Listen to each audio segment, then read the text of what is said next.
जन्म साखी के 81st पार्ट में आप सभी का बहुत बहुत स्वागत है। गुरु नानक देव जी अपनी यात्रा पर आगे चलते हुए मुल्तान पहुँचे। गुरु जी जहाँ जाकर बैठे वहाँ पास में ही शमस तबरेज़ नामक पीर रहते थे। उनके अलावा मुल्तान में और भी कई पीरों का निवास था।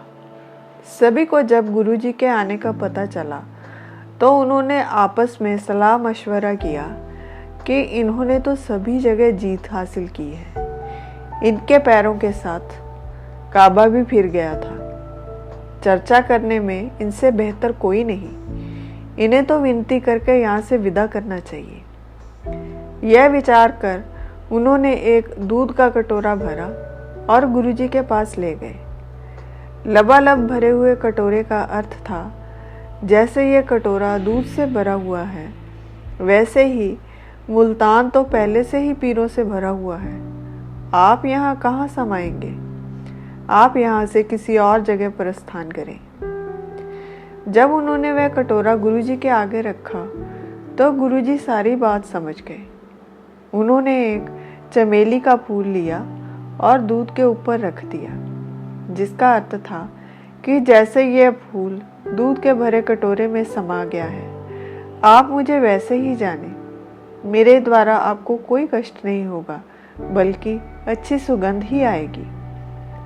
यह देखकर सभी पीर संतुष्ट हुए और उनके मन में श्रद्धा जाग गई। सबसे पहले शम्स तबरेज़ ने एक जिज्ञासु की तरह प्रश्न किया कि मैंने मन को मारने के लिए बहुत समय कठिन तप किया, जिससे सारा शरीर सूख गया है, परंतु मन फिर भी एक क्षण के लिए भी स्थिर नहीं होता, जैसे दीपक की लौ स्थिर नहीं रहती।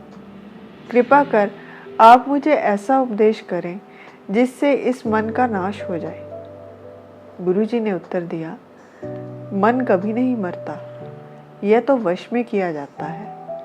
जिस तरह सांप बर्मी यानी छेद करने वाला एक यंत्र के मारने से नहीं मरता, पर मंत्रों के वश में भागा चला आता है, तब से तो मन और भी चंचल हो जाता है, क्योंकि जितना ज़्यादा तप होगा अपने मान बढ़ाई की इच्छा उतनी ही अधिक होगी। गुरु के शब्दों पर विचार करो, वही मंत्र है, उसी से मन बस में आता है और कोई उपाय नहीं। शमस तबरेज़ ने पूछा, कौन से शब्द? गुरुजी बोले, इस जग को झूठ समझो, यह मृग तृष्णा के समान है। इसमें रहकर कोई भी इच्छा नहीं करनी चाहिए। जिस तरह शेर के कभी सींग नहीं होते, आकाश में कोई लता नहीं उगती, रेगिस्तान में मृग तृष्णा में दिखा पानी भी सत्य नहीं, वैसे ही संसार की रचना को झूठ जानकर कोई इच्छा नहीं करनी चाहिए।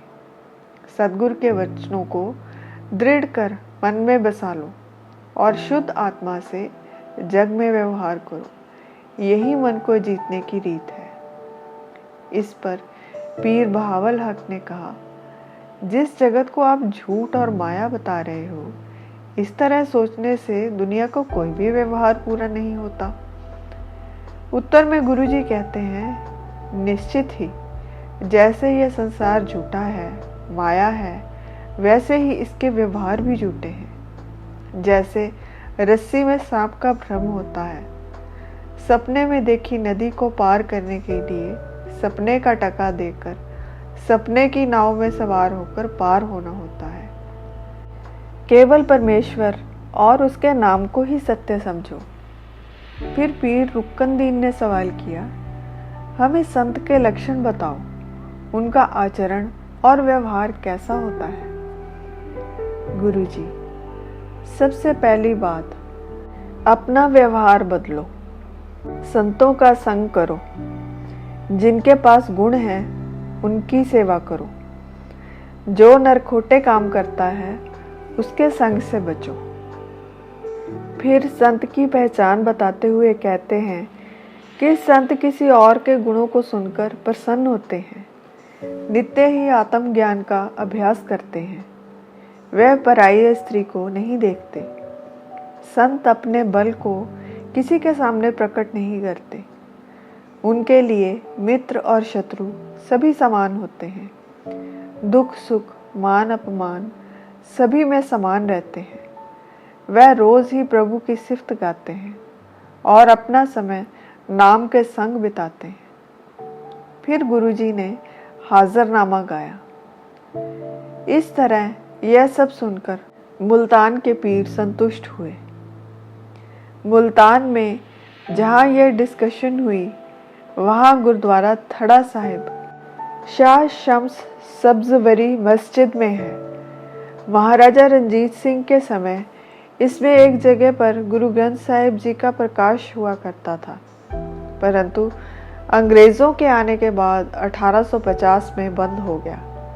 वह जगह आज भी मस्जिद में मौजूद है, जो गुरु नानक देव जी की मुल्तान में जाने की गवाही देता है। आज के लिए इतना ही। फिर मिलेंगे एक नई वीडियो के साथ। तब तक के लिए विदा।